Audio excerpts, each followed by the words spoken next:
You know what's strange? Some of the most intelligent, analytical, and genuinely talented people you'll ever meet are also some of the most stuck people. And I don't mean to say that they're lazy or they don't know what to do, but rather because they know too much. They endlessly replay conversations that ended hours ago. They map out scenarios that may never happen. They lay awake at 2 a.m. at night, not because something went wrong, but because their brain refuses to stop asking, what if? And here's the psychological paradox at the center of this. The very cognitive habit that makes someone good at what they do, that is the analysis, the carefulness, the hunger to understand the thing before they do it, is the same habit quietly keeping them small. And today, we are going to explore the psychology of people who think way too much, what's actually happening in their brain, why it develops the way it does, and what it really means on who they are. So let's start with what this is actually called. Most people use the phrase analysis paralysis, but that name is way too clean. The behavior is messier than that. What's really happening is a pattern researchers call strategic rumination, a loop where the brain keeps generating, evaluating, and refining a plan, but never quite executing it. There's a reason this happens. The more options your brain can see, the harder it becomes to choose one. And the smart people can see a lot of options. That's the problem. The problem isn't intelligence. The problem is that the system never gets a signal to stop modeling and start moving forward. Neurologically, this lives in the prefrontal cortex, the part of your brain responsible for planning, prediction, and risk assessment. In people who get stuck in this pattern, that region stays lit up basically 24/7, always weighing, always editing, always asking, but what if I just tweak this offer first? Meanwhile, your default mode network, which is the brain's background processing system,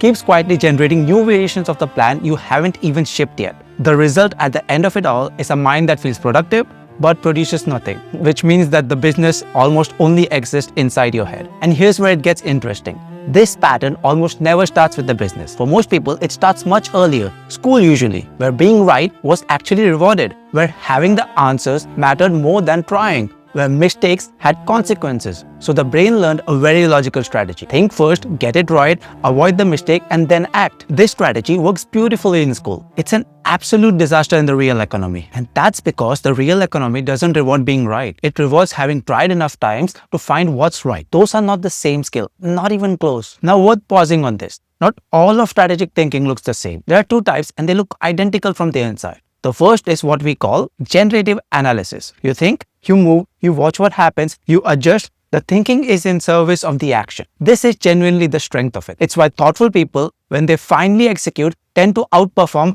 everyone else. And the second is brooding analysis. This is the spiral. You research, you compare your outline, you research more, you watch another video, you find a new framework, you abandon the old plan, and you start all over again. There is no action in this loop. The thinking has replaced the action. And the cool part is, from the inside, both feel exactly the same. Cognitive psychologists call this the illusion of progress. Your brain feels engaged. You're learning new things. You're working on the business, but you're actually just rearranging deck chairs in your own fucking head. Which brings us to the part that nobody wants to talk about.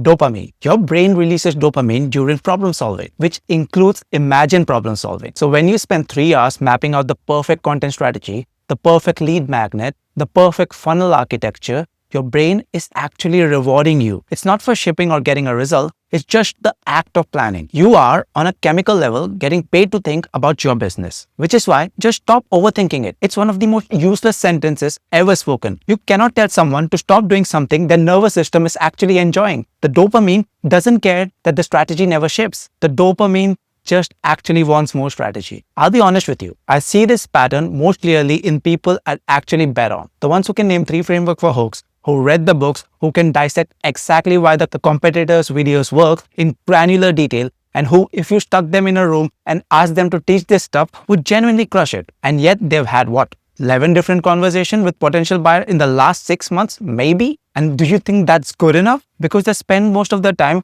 pretending to have those conversations. Now here's the part that surprises everyone. Everything I've just described sounds like a flaw, doesn't it? But it actually isn't. A 2013 study in psychological science found that people who score high on rumination also score significantly higher on cognitive empathy, which is the ability to anticipate how other people think and feel. It's the same engine. This pattern recognition that traps you is the same pattern recognition that makes you remarkably good at understanding your buyer's actual psychology when you finally talk to them. The very thing making you stuck is what's making you sharp. The problem is that perception without action is just suffering with some extra steps. And that's the quiet truth researchers keep circling back to. The mind cannot think its way out of every problem.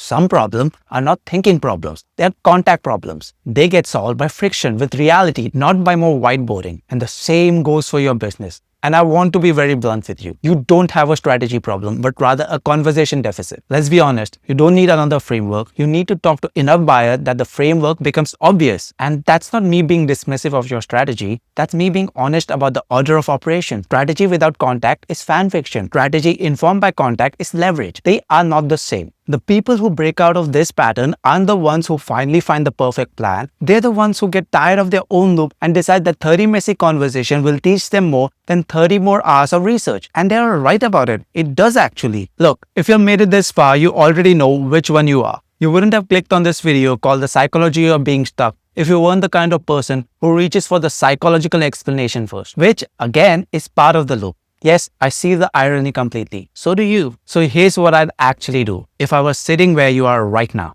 I'll stop trying to architect the perfect everything for the next quarter. I'd commit to having 100 real conversations with people who could actually buy from me and let them tell me what the offer should be and what the content should sound like, what the hook actually is, not because volume is some kind of magic, but rather because contact is the only thing that breaks the loop. So just for you, I put together a roadmap for exactly this. It's called the 100 Conversation Roadmap. It walks you through how to find structure and actually having 100 real conversations without turning the whole thing into another system you optimize forever and never actually run anything. The link's in the description and it's absolutely free. Or, of course, you could just close this tab and go think about it for another month. And I genuinely won't be offended if you do. That's also part of the pattern.